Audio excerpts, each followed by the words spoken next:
Johnny Bazooka Tone is a pretty unique platformer with tons of style and charm that will keep you coming back time and time again. It takes place in 2050, where Johnny Bazooka's specific brand of rock and roll has taken the world by storm and ushered in a new era of prosperity. And this is where the game's main villain, Lord Diablo, comes into play. Due to his jealousy, he is set on stealing Johnny's guitar to bring an end to his reign. So in order to overcome the threat, you can expect to encounter many of the staple tropes of the platforming genre, such as running and jumping, as well as a handy hover move that can get you out of some tight situations. The controls are fluid and responsive that never let down the on-screen action as you make your way through the generous amount of levels that comprise the adventure. As one of the 2 tennis titles available for the system, Virtual Open Tennis offers up 3 modes of play, including Exposition, Championship, and Training, played across several styles of court, such as clay, grass, and concrete, with the option to play both singles and doubles. For the time of its release, Virtual Open Tennis depicts a realistic tennis experience. The visual style is quite impressive, considering it's running on a system that was not well known for its 3D capabilities. Each animation is smooth and manages to create a convincing atmosphere, with the range of difficulties serving each encounter well as you progress through the several modes available. But if single player is not your thing, multiplayer is available for up to 4 friends, which adds a huge amount of replay value to the experience, making this one of the finest sports titles available on the system. Taking many cues from the PlayStation hit Point Blank, Mighty Hits introduces us to a comical and light-hearted light gun shoot-em-up that resembles the amusement of carnival parks of old instead of the gritty, violent presentation of its contemporaries such as Time Crisis and Virtua Cop. Essentially a collection of minigames with a Wild West motif, objectives can range from shooting penguins stuck in ice, shooting a glider which is held up by balloons, hitting blocks to complete a picture, and many more that are extremely varied and creative. One interesting thing to note is that each stage features hidden bonus points, usually one of the extra targets on screen, which results in giving the player the freedom to choose the next stage that appears. Graphically, it's a very colourful game with the use of 2D bitmaps and 3D polygons being mixed together with pre-rendered CG that all culminates to present a unique style that Mighty Hits can call its own.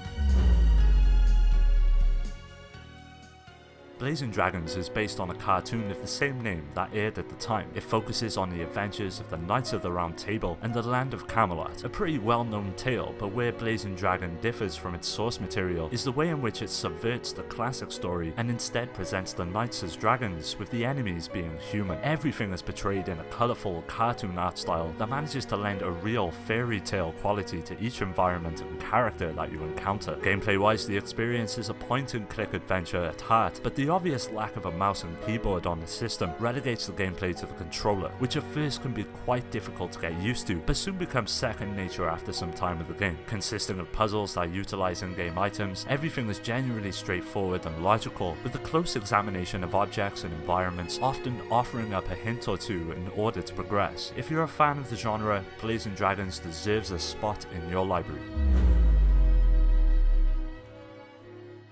Released in 1996, Baku Baku is a puzzle game in which the player must match blocks with specific symbols that fall from the top of the screen. Like other puzzle titles in the genre, each group of blocks that are cleared results in extra points that are racked up at the end, but where the fun truly begins is in trying to create chain blocks that can be earned by carefully setting up specific patterns to drop in a fashion that will allow them to clear several lines at once. A real sense of strategy is provided to the player due to this mechanic and manages to elevate the gameplay experience into something truly special, including both single and multiplayer options. Baku Baku packs in a lot of content that is sure to keep you busy through the huge array of levels that it offers.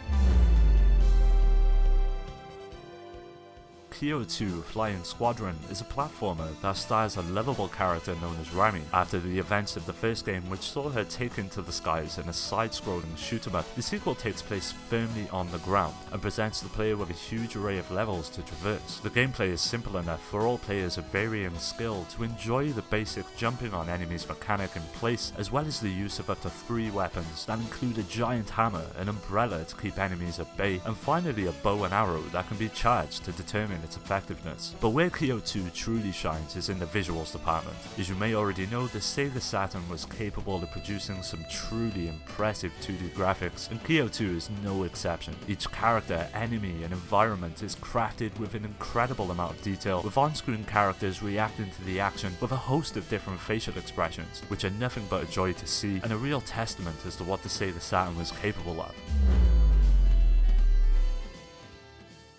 Developed by Climax Entertainment, Dark Savior puts you into the shoes of a bounty hunter known as Gorion. The action takes place from an isometric viewpoint, with each area and character made up of some of the most incredibly designed sprites that we have ever seen. Now, what makes Dark Savior stand out from its contemporaries is the inclusion of several different story arcs, as well as taking specific aspects from different genres to enhance the experience and to create something unique. Battles take many cues from one-on-one fighters from the same era, with 2 life bars filling the top of the screen and the protagonist being pitted against various types of enemies. Exploration of the world requires the use of platforming that seems like quite an odd choice in an isometric adventure, with the viewpoint becoming an obstacle within itself during these sections of the game, which take a while to get used to. But overall, Dark Savior is a very unique experience, and it won't be for everyone, but for those that it does manage to click with, you will find an unforgettable adventure. Galactic Attack portrays the usual type of experience you would expect from a title like this, with an emphasis on power-ups that even the playing field when encountering enemies. A laser torpedo serves as your standard weapon that is subject to a cooldown period, as firing it relentlessly will result in the weapon overheating. For every level you encounter throughout the experience, there is a huge boss waiting for you at the end, which provides some of the more memorable moments of Galactic Attack. The design of each boss is truly a sight to behold, and goes a long way in furthering the art style that elevates the experience above the many other shoot-em-ups available on the system. Whilst offering a hefty single-player journey, the added inclusion of a multiplayer option that sees you taking up the fight with a friend or pitting you against each other to see who can get the highest score is one of the standout moments of the experience, and something to definitely try out for yourself.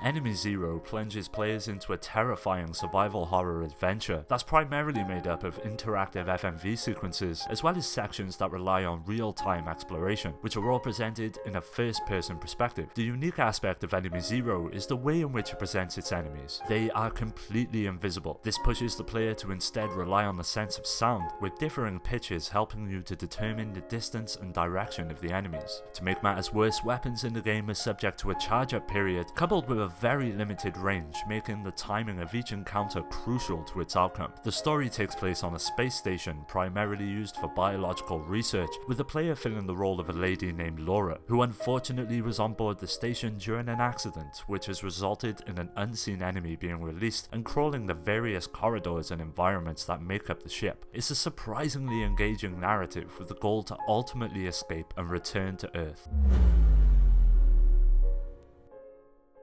Essentially a parody of the popular Gradius series, Parodius is a shoot-em-up that includes the first 2 titles that were not released outside of Japan at the time. As you would expect from the genre, the gameplay sees the player flying around the screen and shooting anything that moves. There's a total of 12 characters across the 2 titles, which all possess their own unique power-up sequences, but share most of the same abilities that can be earned, such as speeding up your ship, lasers and shields, to name a few that manage to flesh out the gameplay and keep the action fresh. Story-wise, it's a pretty simple affair, with the objective being to take out a gigantic octopus. It's not going to win any awards, but it more than serves the gameplay and carries the player from stage to stage. On the visual front, a clear amount of care has gone into the design of each sprite, environment and boss that really helps to elevate the experience, resulting in one of the finest shoot 'em ups on the system.